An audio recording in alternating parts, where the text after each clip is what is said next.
Let us now find out the capacitance of parallel plate capacitor with a conducting slab. Here the picture shown is a parallel plate capacitor having charges plus Q and minus Q. Right? And let us consider we introduce a slab, conducting slab of thickness T in between them. Let the thickness between, the spacing between the two capacitor plates was D, and we have introduced a conducting slab in between. Earlier, let E naught was the electric field across the plates of the capacitor, right? Now on introducing the conducting slab, we know that inside the conductor electric field is 0. Why 0?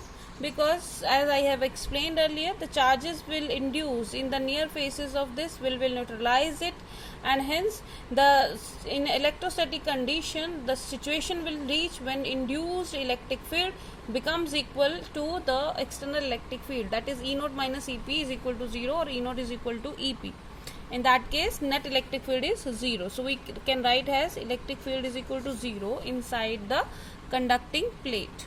So whatever the electric field has left is left for the width d minus t.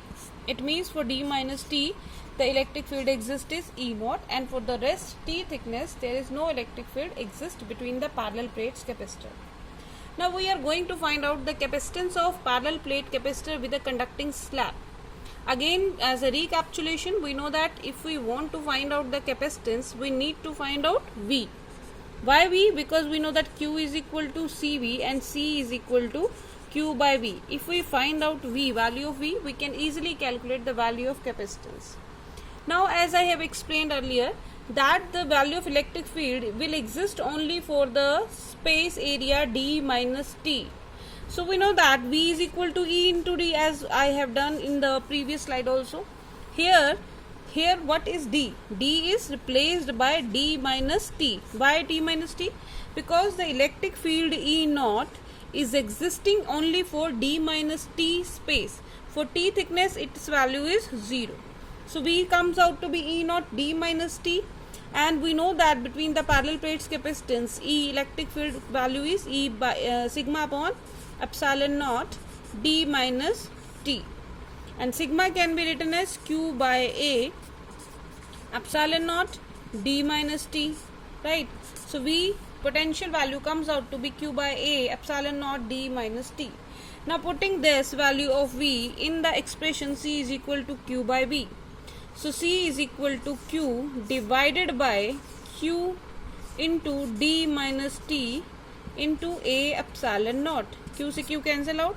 So C is equal to A epsilon naught D minus T. So this is one of the expression. Now we can take D common from the denominator. So we can write it as C is equal to A epsilon naught, D is taken out, 1 minus T by D. Now what is this? A epsilon naught upon D is actually C naught. So C is equal to C naught 1 minus T by T. So clearly we can see here that C is greater than C naught, and we can understood this by the factor if the value of thickness T increases, means if the thickness of conducting slab increases, this vector goes on decreasing, right? Or we can say when the value of T is equal to D, means if this conducting slab fully occupy the space between the plates of the capacitor, in that case T is equal to D, or this factor become equal to 1. So 1 minus 1 is equal to 0, or C is equal to infinite. It means the capacitance of the capacitor becomes infinite. So clearly on introducing the conducting slab in between the plates of parallel plate capacitor, the capacitance of that capacitor increases.